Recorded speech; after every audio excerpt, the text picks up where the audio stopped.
You can't be serious. That's not normal. Humans don't just. The alien's voice trembled, his large, gelatinous eyes darting to the human sitting across from him. Do you not feel pain? The human, a grizzled field medic named Reynolds, chuckled. Oh, I feel it, Zik'Tal. Hurts like hell. But pain? Pain's just the body reminding you you're alive. So, I listen, and then I get back to work. Zik'Tal recoiled, his antennae twitching in disbelief. On his home planet, the loss of a limb would require weeks in the rejuvenation pods, followed by months of therapy. But here sat Reynolds, casually tying off a bandage over a hastily cauterized wound, his sleeve drenched in blood. You joke about it? While injured. Zik'Tal's voice rose an octave, his bluish-green skin blanching. Reynolds shrugged, leaning back against the crate they were using for cover. The distant sound of plasma rounds hummed in the air. Well, if you don't laugh, you cry. And crying's not gonna stitch this arm back together. The alien tilted his head, attempting to process the absurdity of the human mindset. So, you endure, just because you can? No, Reynolds said, his voice turning serious for a moment. I endure because I have to. Because out there, he gestured to the battlefield littered with smoke and flickers of movement. Someone's counting on me to pull them out alive. And I'll be damned if I let them down because I couldn't handle a little discomfort. Zik'Tal shivered. To him, humans had always been an enigma. Their physiology was fascinating enough, tolerating environmental extremes that would obliterate most species. But it was their spirit, their unyielding defiance in the face of pain and fear, that unnerved him the most.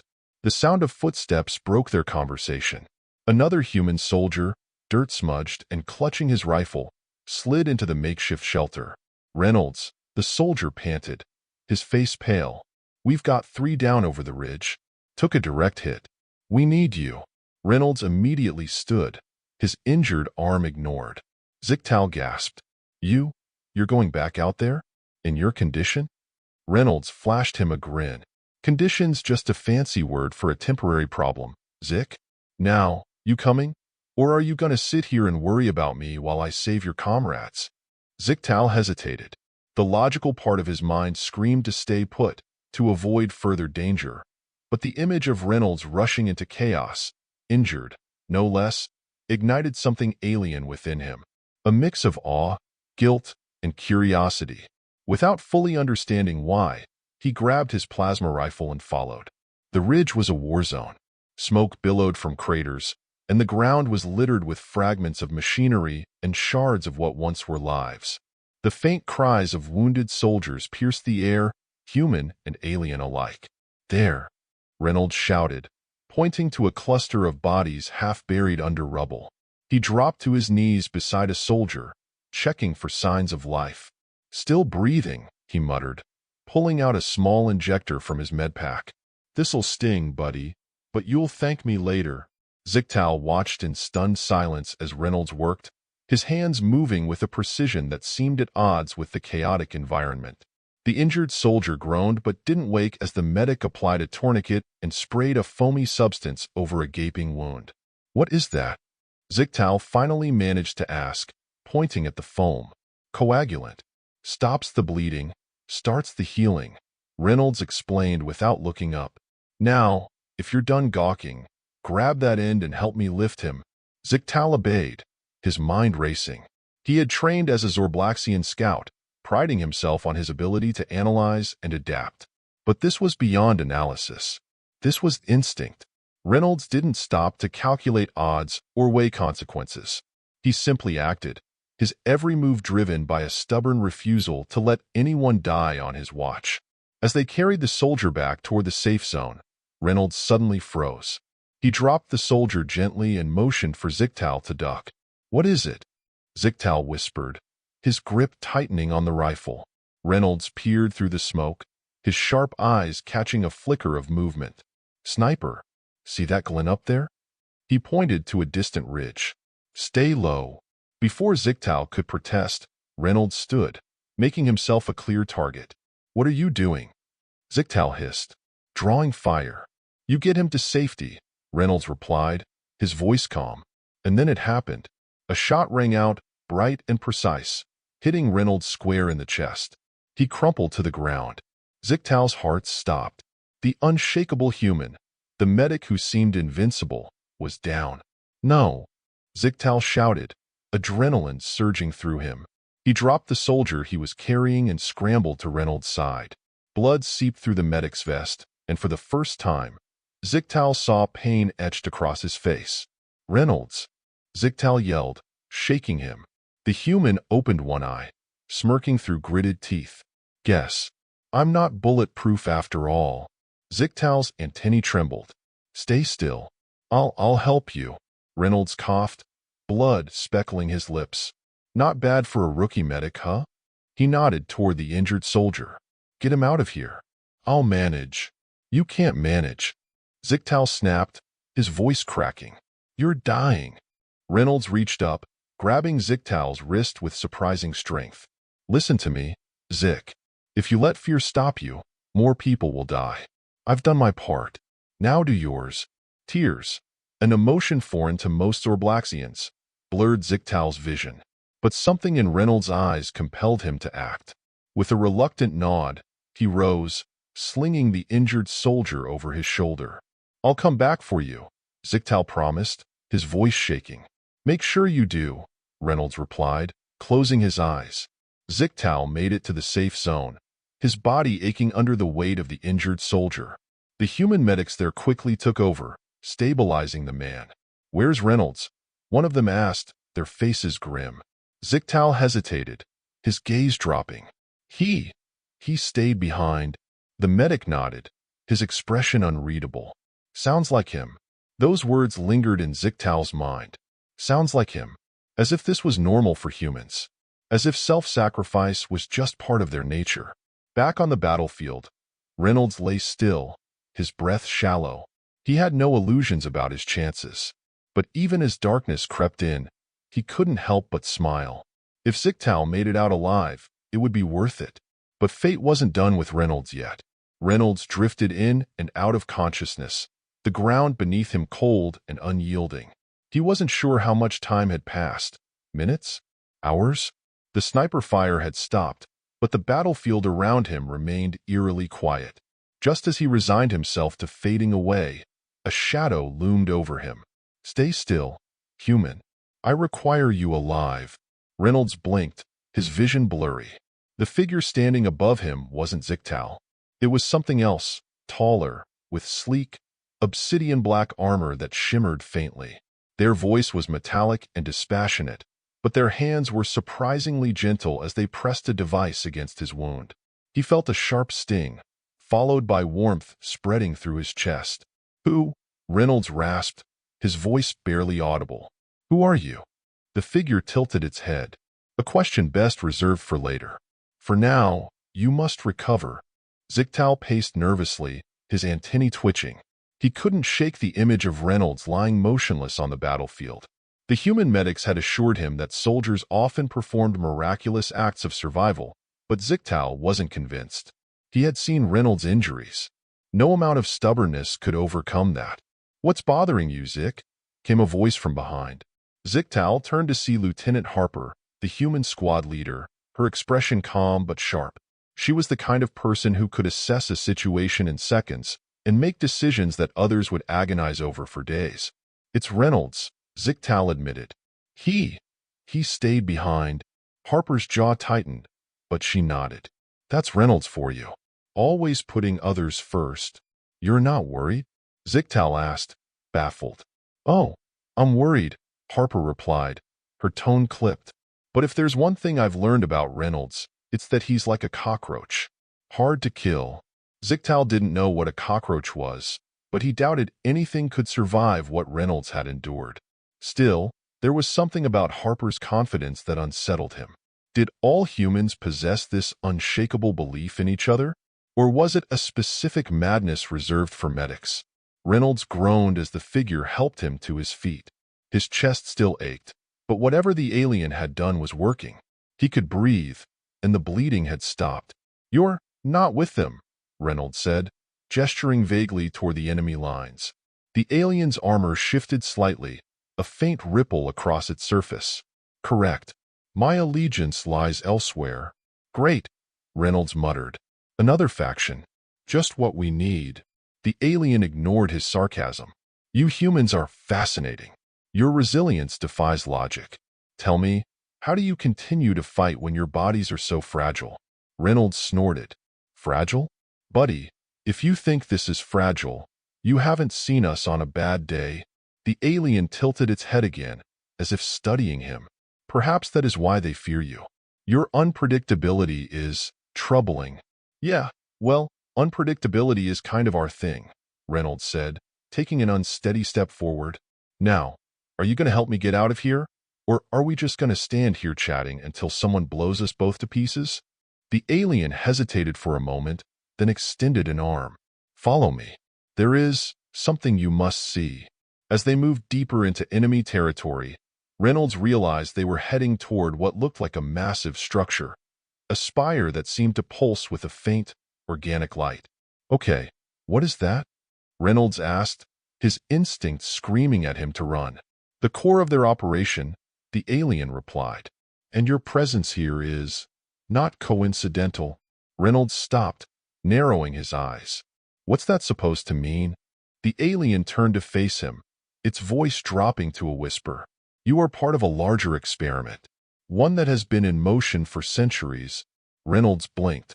Experiment? What are you talking about? Your kind, the alien said, its tone almost reverent. Humans, you are not merely a species. You are a design. Okay, now you've lost me, Reynolds said, his pulse quickening. A design? By who? Before the alien could answer, a deafening explosion rocked the ground beneath them. The spire shuddered, its light flickering. The alien's head snapped toward the source of the disturbance. They found us. We must move. Zik'Tal's communicator buzzed to life. Harper's voice came through, sharp and urgent. We've got incoming. Enemy forces regrouping to the west. Zik, I need you and the other scouts to hold the line. Zik'Tal's stomach dropped. What about Reynolds? Forget Reynolds, Harper snapped. If we don't stop this advance, none of us are making it out of here. Zik'Tal gritted his teeth. He didn't like it, but Harper was right. Survival came first. But as he grabbed his weapon and joined the others, he couldn't shake the feeling that Reynolds was far from done. As Reynolds and his mysterious rescuer reached the base of the spire, the alien finally spoke again. Your kind was engineered by an ancient race, it said, its voice solemn. You are the culmination of their greatest experiment, a species capable of adapting, enduring, and thriving in conditions that would destroy most life. Reynolds frowned. Engineered? By who? The alien hesitated, its gaze fixed on the pulsing spire. We called them the architects, but they vanished long ago, leaving behind only their creations. Some of us see you as a miracle. Others see you as a threat. Reynolds laughed, though there was no humor in it. Great. So we're guinea pigs with a target on our backs. Not guinea pigs, the alien said. You are the key. And whether you like it or not, your survival will determine the fate of this galaxy. The alien's revelation hung heavy in the air. Reynolds stared at the pulsing spire, his mind racing. A key? An experiment? It all sounded absurd. But then again, so was surviving a sniper shot to the chest. Why tell me this now? Reynolds asked, his voice edged with suspicion. The alien's gaze didn't waver. Because the architect's experiment is reaching its conclusion. This spire is one of many across the galaxy. They are awakening, and their purpose is unclear. But I fear it is not peace. Let me guess, Reynolds said dryly. You need a scrappy, indestructible human to save the day? Precisely, the alien replied without irony. Reynolds groaned, shaking his head. Fantastic. Lead the way, mystery man. But you'd better have a plan. The alien didn't respond. Instead, it turned and entered the spire, its organic surface rippling underfoot. Reynolds followed reluctantly, his instincts screaming that this was a bad idea. Zik'Tal and the other scouts were locked in a brutal firefight. Plasma bolts lit the air as the enemy forces advanced, their numbers overwhelming. We're not going to hold much longer, Zik'Tal shouted, ducking behind cover. Harper's voice crackled over the comms. Hold the line, Zik. Reinforcements are on the way. But Zik'Tal knew the truth. They were outgunned and outmatched. If this was the end, he only regretted one thing: leaving Reynolds behind. Then, as if in answer to his thoughts, a deafening roar echoed across the battlefield. The ground trembled, and the enemy troops faltered, their weapons lowering. "What the?" Zik'Tal muttered, peering over the ridge. In the distance, the spire was glowing, its light intensifying until it exploded in a blinding flash. Reynolds shielded his eyes as the light enveloped him. The air crackled with energy, and the alien beside him seemed to shimmer, its form briefly translucent. "What's happening?" Reynolds shouted. "The spire is activating," the alien replied, its voice calm despite the chaos. "Its systems are responding to your presence." "Why me?" Reynolds demanded, the heat of the energy almost unbearable. "Because you are the bridge between the architects and their creations," the alien said. "You are their proof that life can adapt to chaos." Before Reynolds could argue, the energy coalesced into a massive sphere at the spire's core. Images flashed within it, scenes of Earth, alien worlds, and the architects themselves. They were towering, ethereal beings, their forms constantly shifting. A voice echoed in Reynolds' mind, deep and resonant. Subject 001. Humanity. Status. Confirmed. Confirmed for what? Reynolds shouted into the void. "Assimilation or eradication," the voice replied. "The experiment has reached its end. A decision must be made." Outside the spire, the explosion had caused a temporary ceasefire. Both sides watched in awe as the structure began to reshape itself, its organic walls growing and intertwining into a massive, cathedral-like formation. "What the hell is going on?" Harper muttered, staring at the phenomenon. Then, the sky darkened. Massive ships appeared above, their silhouettes blocking out the sun. They weren't human, nor were they part of the enemy forces. "They're here," Zik'Tal whispered, his voice trembling. "Who's here?"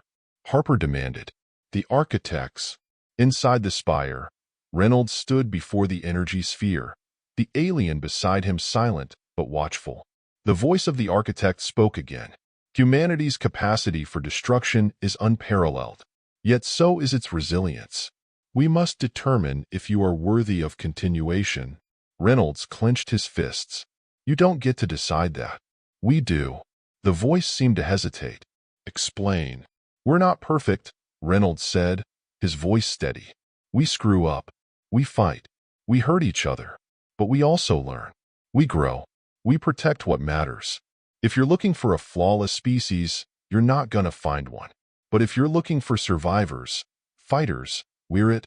The sphere pulsed, its light flickering. The alien beside Reynolds stepped forward.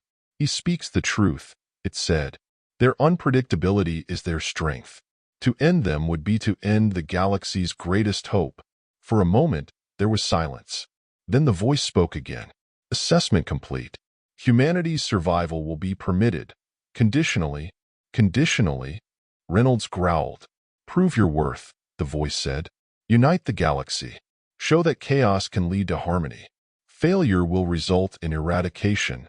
The spire's light dimmed, and Reynolds found himself outside once more. The alien stood beside him, its expression unreadable. "What happens now?" Reynolds asked. "The architects have given you a chance," the alien replied. "But the galaxy will not make it easy. Your kind must lead or perish." Reynolds looked out at the battlefield. The enemy forces were retreating, their ships disappearing into the sky. Harper and Zik'Tal ran toward him, relief and confusion written on their faces. "Reynolds!" Harper shouted. "What the hell just happened?" Reynolds grinned, though his chest still ached. "Long story, but let's just say we've got a lot of work to do." As the spire began to crumble behind them, Reynolds felt a strange sense of hope. The galaxy might be on the brink of chaos, but if humanity could survive this, they could survive anything.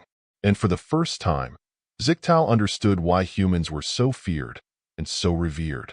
Years later, the galaxy would remember the Battle of the Spire as the moment humanity stepped into its role as a unifying force. The architects remained a distant, enigmatic presence, their challenge driving humans and aliens alike to forge uneasy alliances. And at the heart of it all was Reynolds, the scrappy field medic who refused to give up, even when the galaxy itself seemed against him. Because if there's one thing humans are good at, it's surviving the impossible.